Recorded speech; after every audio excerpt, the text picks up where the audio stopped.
And let's talk about the royal family, because 2022 was a very difficult year for them.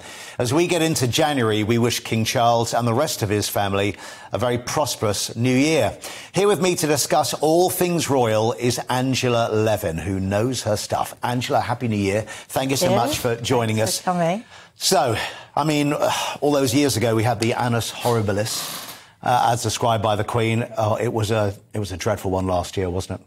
Yes, I think it really was, actually. I mean, because they had all the COVID around them, and it was very difficult to know how to operate. And what with Harry and Meghan leaving and Prince Andrew presenting a dark cloud over the royal family, I think it was really difficult. And also knowing that the Queen wasn't very well and that she was slowly shrinking, and that without her husband she lost so much of her joie de vivre. So it was a very difficult time, but they came over it very well. I think they got through the pandemic very well, and particularly Queen Camilla, because she has not been known terribly well by people, and she did an awful lot of Zooming and talking to families who had very ill children who weren't getting their help, talking to old people who were on their own,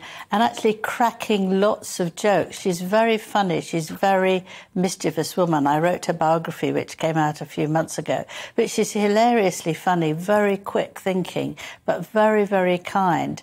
And I think that she got a lot of support for that as well, particularly that on the first month of the Queen's Jubilee year, Platinum Jubilee year, she made the statement, which I think everyone was shocked, that she wanted Camilla to be known as Queen Consort, not Princess Consort.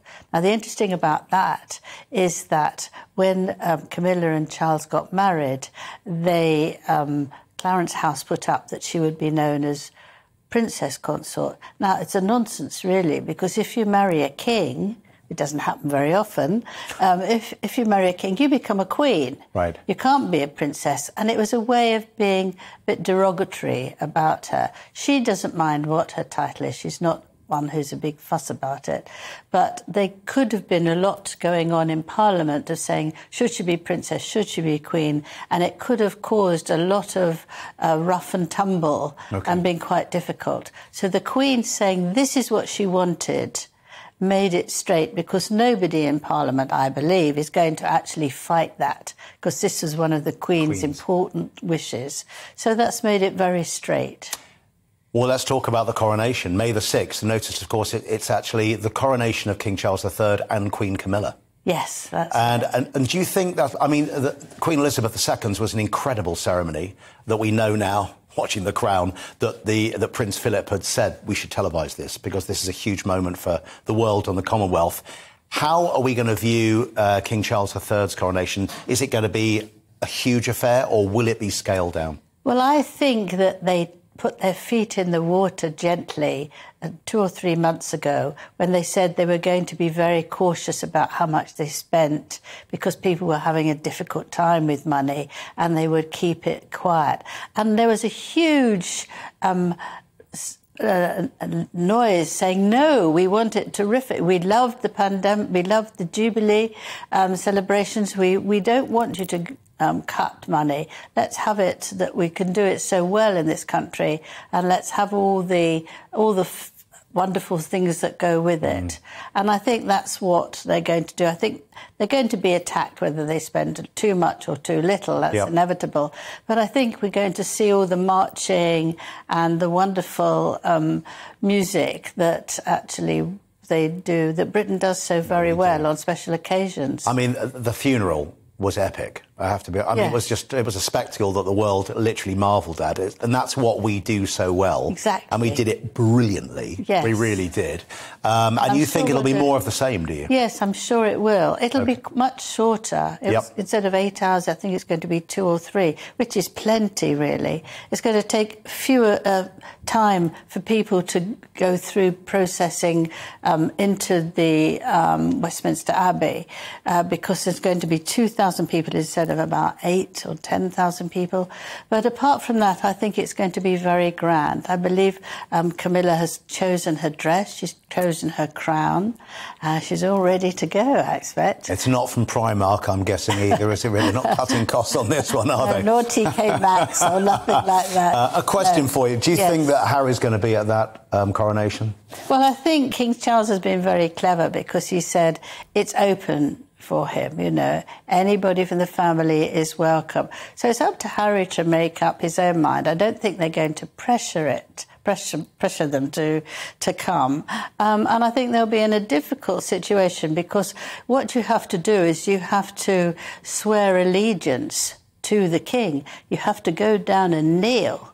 Now, will Harry do that? Will Meghan let him? That's a big question that hangs over the coronation. Everybody has to do that, and so he can't escape.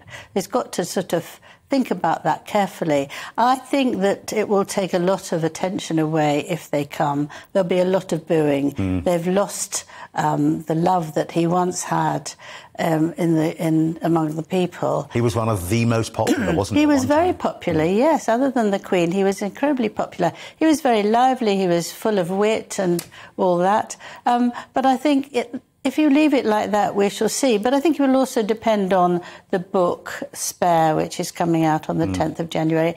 And read today that Meghan's also got a moaning book, which will come out straight after that. And I think it depends what they say and how rude they are. Yeah. But it's a difficult one. But I think it's a difficult one for a father, especially a king who's a father, to actually stop a son coming.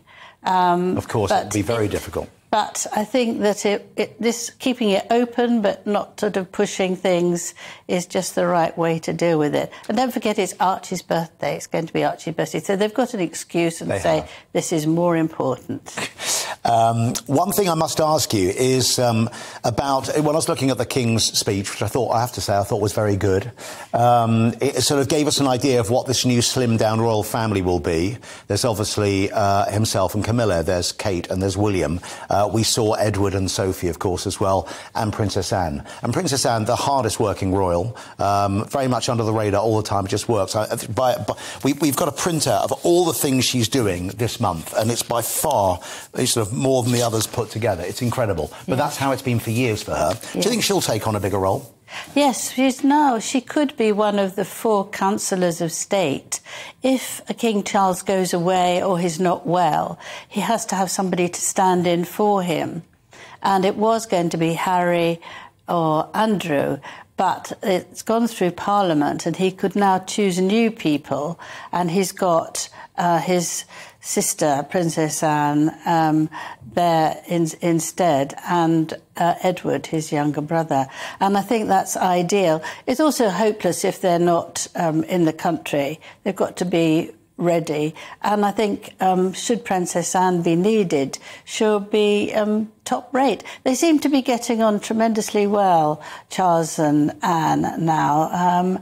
I didn't know that they were so close, younger, but now they seem to be very solid. And partly that is because they both have a very, very strong sense of duty. And they believed in what Queen Elizabeth did, and they want to carry that desire to be faithful and help the country and the Commonwealth. Well, Angela, thank you so much for coming on and imparting your wisdom to us. I think we're all excited about May the 6th, I have to say. Yes. And slightly worried about what's going to happen with Harry's book and Meghan's book. But thank you and appreciate you coming. Wish you a very happy New Year. Thank you.